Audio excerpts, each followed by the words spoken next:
Ladies and gentlemen, welcome to a new episode of Last Cloudia.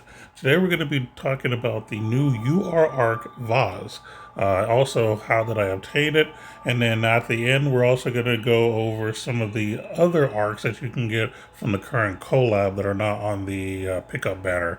So stick around for that. So here we are. This is the new UR arc Vaahs, Occulted God. Now, the arc attribute states when physically attacking, damage is plus 40% if not hitting a weak attribute, and critical hits or killer slayer effects do not activate. And it follows up by saying 5 seconds after battle start, remove any strength, defense, and mind debuffs from unit, excluding some debuffs. No attribute attack damage cap 2000. So the attribute I actually like a lot. So what this basically is saying is if you're running a character, and we're gonna go with say Baron or some say Baron, so he's not going to be hitting any weak attributes because he's neutral. He has no attribute. Now, as far as killers and slayers, you don't necessarily have to turn them on if you don't feel like you need to, or if you just don't happen to have the appropriate killer or slayer. And as far as crits are concerned, crits are not guaranteed.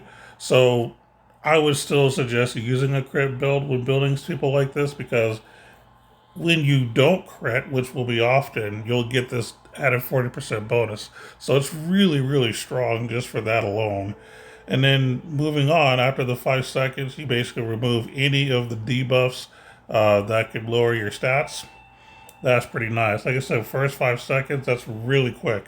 So that's really good to see. And then, of course, like probably the biggest part too would be the no attribute attack damage cap 2000. So all of your neutral damage dealers like Baron, Randy, Balin, and even 2B, they will definitely benefit from that last part as far as getting the damage cap. So pretty good attributes so far. I'm liking it. And then we got some of these skills that you can learn.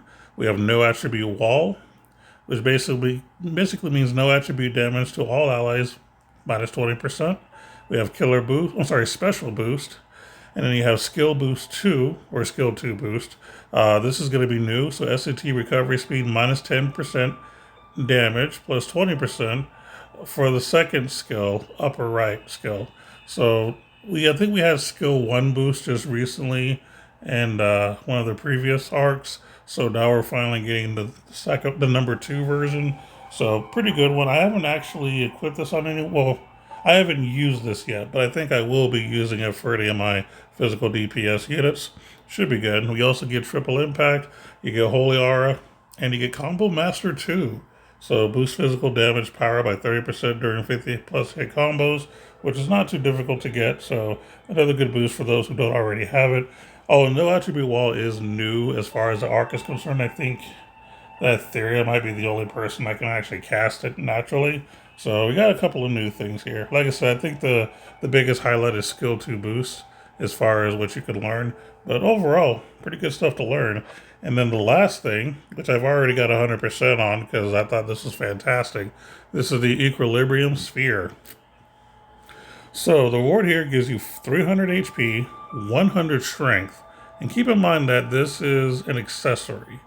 So light slash dark slash no attribute physical attack damage plus 15%. So this means that people like, say, old school Alice, any neutral damage dealers that I discussed earlier, or even any of the dark attackers that you have that are physical damage based are always going to get a plus 15% damage boost. That's fantastic. That is really, really strong. So a few things to point out. One, as far as accessories are concerned, I believe this accessory has the highest strength bump. I don't think there's any other accessory that gives you 100 or more. So I think this is going to be your best bet. Now, HP, there are some that are a little bit higher, but this is more just an added bonus. You also get plus 10 to resistance to dark and light. And then, of course, you also get resistance to curse and blind. So this is just all around good. It just takes care of so many avenues. There's nothing really conditional here. This is just straight up boom. You get all of this if you're doing this type of stuff. So for me, Baron's going to be the guy that I'm using this for the most part, unless I need certain other people for certain content. But yeah, this is a fantastic accessory. Clearly one of my favorites. I would definitely say top of the line. So overall, this is really a fantastic arc to get. Now, getting this particular arc isn't super easy. I'll be honest with you. This is one of those things that's going to require a mid to late game account with some built units. So I'm going to go ahead and go over how do we actually get this particular arc. And here we are on the world map. You're going to see something new called the Ancient Treasure Medium. Now, my understanding, and I can be wrong because I don't 100% know, but I believe you have to beat all of the other super bosses to unlock this. I don't think it necessarily matters where you are specifically in story. I think that you actually have to do those other challenges where we got the other UR arc. So I think that's kind of what this is going to be as well. And you cannot get that particular arc from any kind of a gotcha ticket. So you actually have to earn your way through it. You're going to see something called Occulted God of Old. So when you click on it, this is the interesting part. I will say this is probably the best boss fight that I've ever experienced in this game. And here's why. You're building three squads of 4. You don't use any friend units. This is kind of like the tower, but the difference is each team has to win each fight. So when you win with your first squad, you have to then fight with your second squad. So the first squad is not going to carry you through the entire fight. This is literally 3 phases. This kind of takes me back to some of the older RPGs of the 90s, where sometimes you had to split your party, or you had to fight, certain bosses in certain waves, to where different people had to fight certain parts of a boss. This is pretty much what this is. So definitely shout outs for this good design of a boss battle, if you will. Now, as far as how I went about beating this, and I kind of said this on one of my other episodes, the first squad that you need is basically going to be necessary to deal physical damage. So I would say, anyone like Braun. I also did Lilibet on my first playthrough. She did all right. And there are some others that are good. Now, I have heard that this is particularly weak to dark. I don't know for sure. This is just what I've heard. So, something to consider. I did use V just because I like doing debuffs. I like casting poison. Every little piece of damage makes a difference in my opinion, even though I don't know what the numbers are. I also am running the my solid defensive package of Shift Theria, and Shift Kyle, because this particular version of the boss has a couple of attacks that could deal lots of damage that could potentially wipe your party. So just to make sure they don't get wiped, I have those 2 in there for that.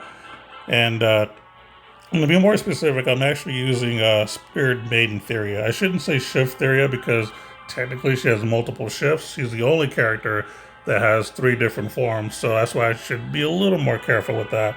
But that's basically what I did here. Baron does the majority of the damage. V kind of does the debuffing while causing some damage. And the other 2 just kind of keep you alive. And of course, I did have, Kyle doing some damage as well. One thing that I will recommend, God Slayer, or if someone has Divinity Slayer, that'll work too with special boost, just to make sure you're getting some of that extra damage. You want to hit it as hard as you can, as fast as you can. And again, not too difficult. Just make sure that you have, a good tank and a good healer to keep you alive in that first fight. Now, the second fight, from what I had understood when I was testing, was basically weak to anything magic related. Now, I've also heard that this particular boss is weak to light. I actually have, what's her name, Lily? I'm using the ship version of her. The reason I like Lily personally is just the fact that she has sort of a built-in dual wield, if you will, where basically whenever she casts a spell, she gets double the hits. Of course, it does have that penalty, just like dual wield does. But, as long as you have the appropriate, boost to your elemental attack and all that, you should be able to get some good damage in there. So she was definitely the MVP. I do like Rabala as well. She's someone that I didn't use for a while when I first got her because I actually wasn't interested in that particular banner. I was just lucky enough to pull them super fast. But she is really good at debuffing as well. She starts off basically lowering, the resistance of all elements by 20, if I'm not mistaken, which is really, really strong.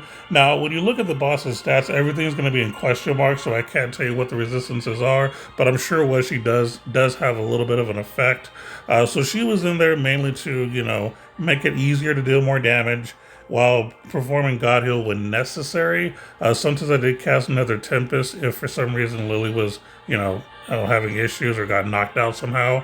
As far as the other characters, I basically had Melza in as a tank.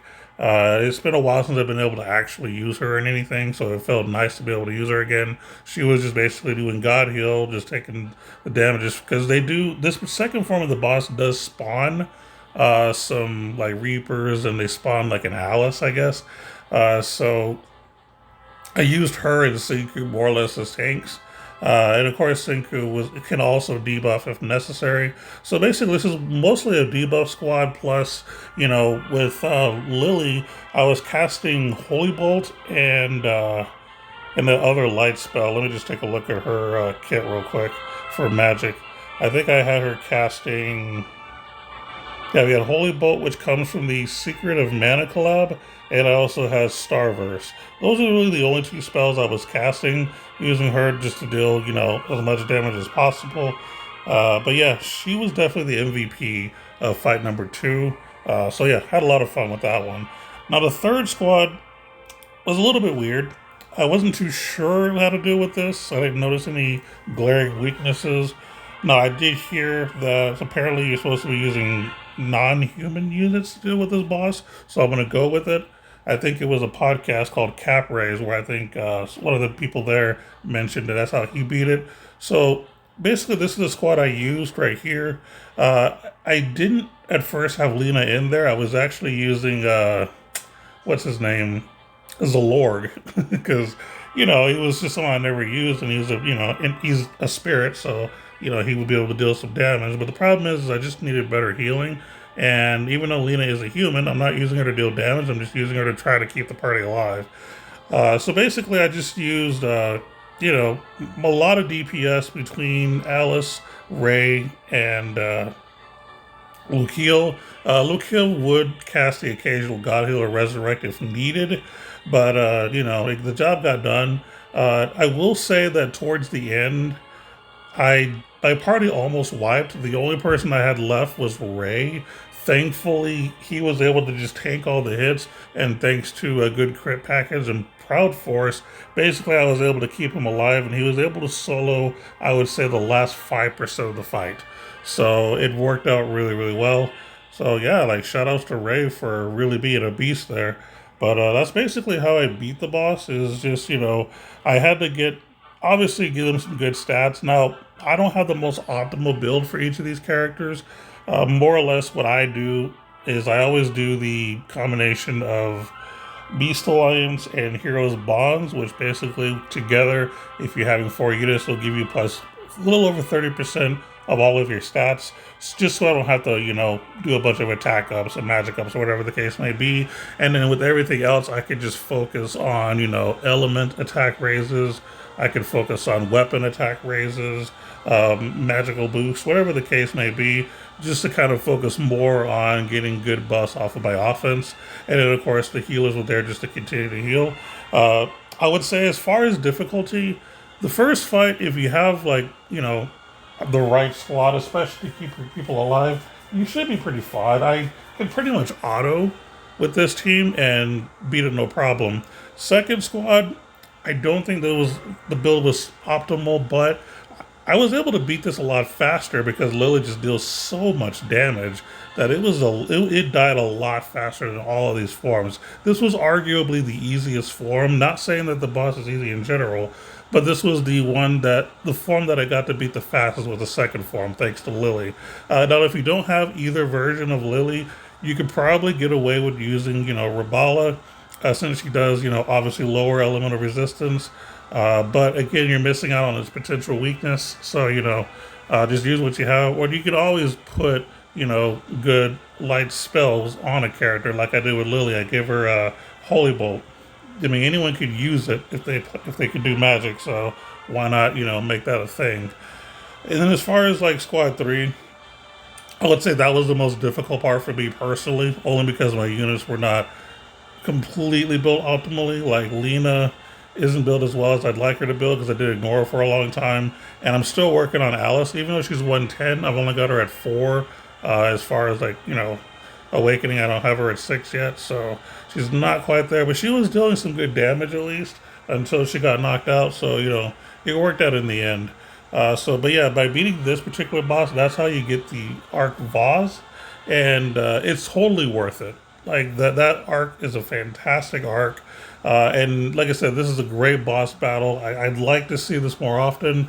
My understanding is during this particular collab that we're doing right now for Nier Automata, we're supposed to have a fight similar to this. So I'm looking forward to doing that. Now, obviously, the rewards for what's going to be over there is not going to be as crazy as this because it's supposed to be more, new player friendly. So that's one thing. But this one, I will recommend having some good units. There are probably better units that you could use than what I did. I'm pretty confident of that. So, be a little creative.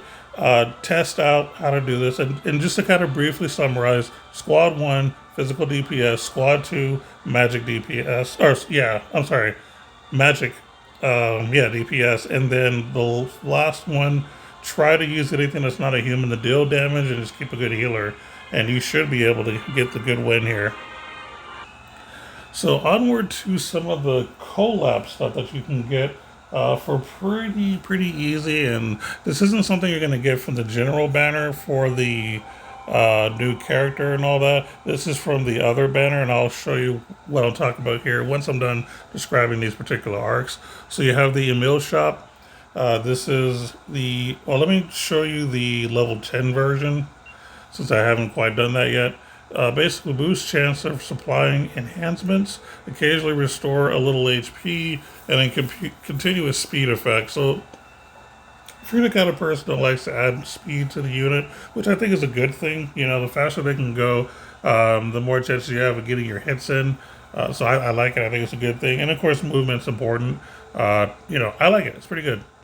You also have the oh, actually, let me go and get out of this. So this is telling you what you get at level 10. Actually, no, let me just unlock it just so I can... I'll do it later.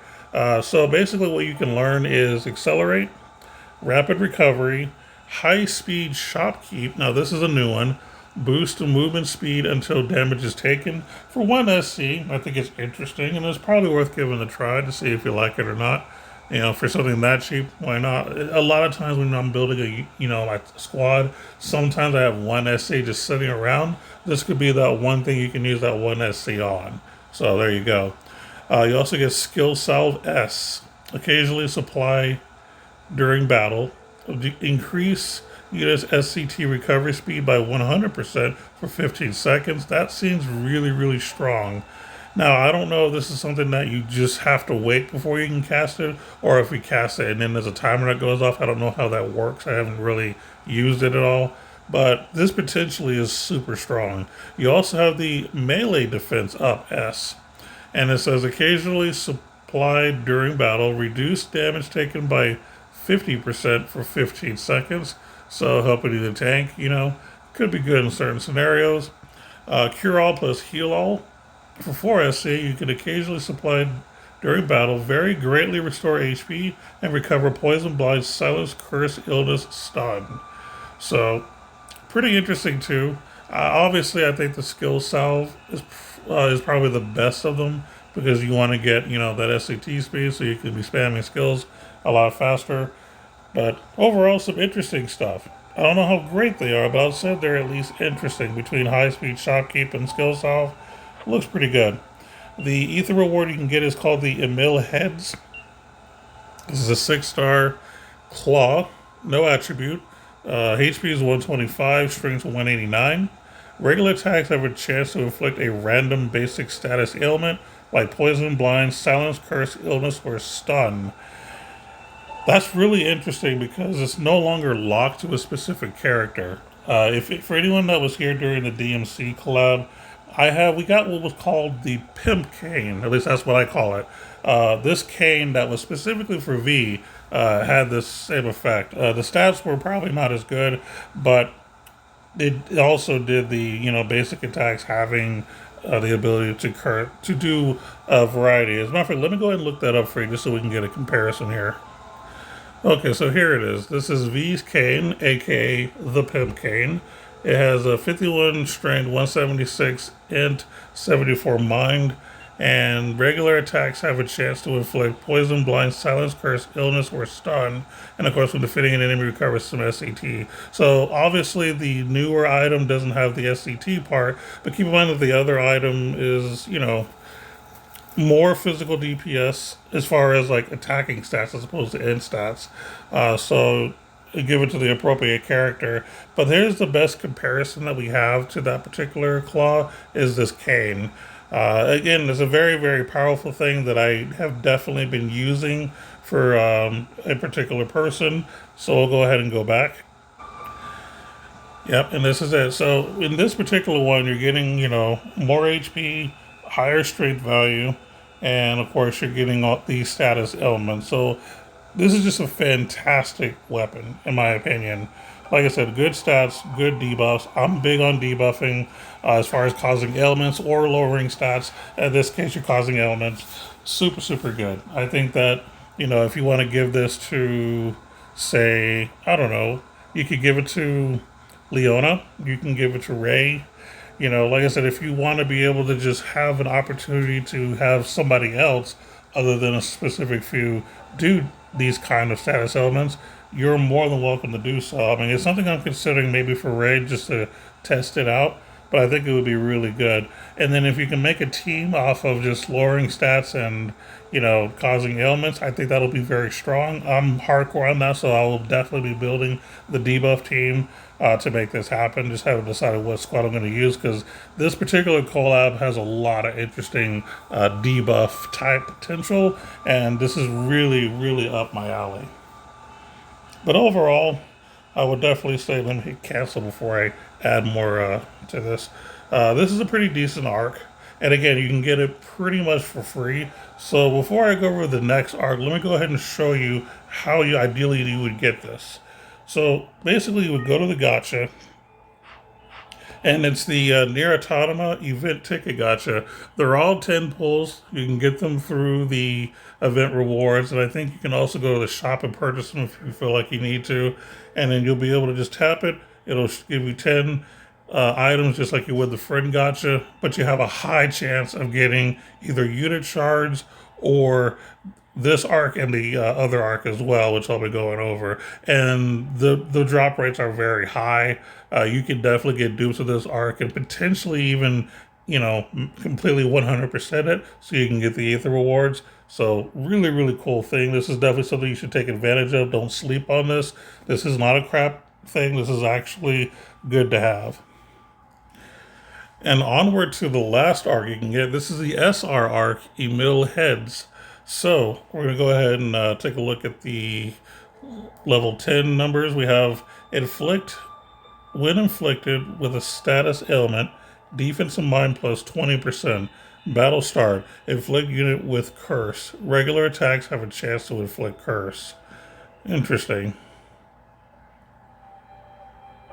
So what I'm going to say here, this is probably another way for you to be able to just debuff. And I would probably say that, or cause an ailment.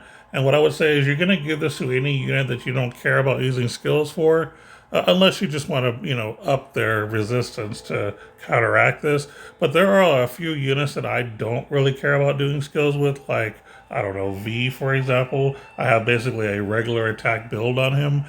So that's just another way to help you up the chances of you causing curse specifically, which is a very, very strong debuff. So this is actually a pretty cool arc in the fact that it lets you do that. Also, you can learn Curse as a spell. You have Curse Resist. You have Quick Getaway. Now this is going to be new. When close to death, boost movement speed. So if you like speed and you want to basically retreat or be able to attack further when you're at that critical amount, There you go. You got Shadow Wall, which light damage to all allies minus 20%. You have Uncanny Smile. Add machine type to the unit and defense plus 20%. So if you're trying to do a tank build, there you go. There's one extra little thing for 5 SC that'll help with your tank. Dark Shield, damage from enemies, dark attacks minus 20%. So there you go. This is a very defensive arc, and it also helps you do debuff. So pretty interesting. I'll also take a look at the reward that you can get, and hopefully I don't accidentally use up my Ethereum because I did it on the other arc accidentally. We have the Emil Mask. This is an accessory, 5-star. Battle start, low chance to inflict curse on all enemies. NMP plus 66. You're also getting you're actually going to be weak to curse. So again, I would probably recommend if you're going to equip this, maybe equip holy water on the unit you're giving this to, just so that you're not, automatically just going to be cursed so easily. Although, again, if you're using a unit like V who probably doesn't care about being cursed, then you might not have to worry about it. It just depends on how you wish to build your units.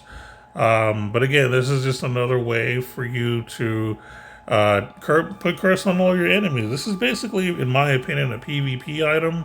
I don't know if it matters so much on the PvE side of things, but I would not be surprised if I saw this equipped to certain Vs to do this type of effect. Now, my understanding is that there is an arc that does this as well. I don't have the arc because, like I mentioned earlier, my luck with arcs and collabs are terrible. So I was not fortunate enough to pull that arc. I think it was from ReZero, if I'm not mistaken. I could be wrong.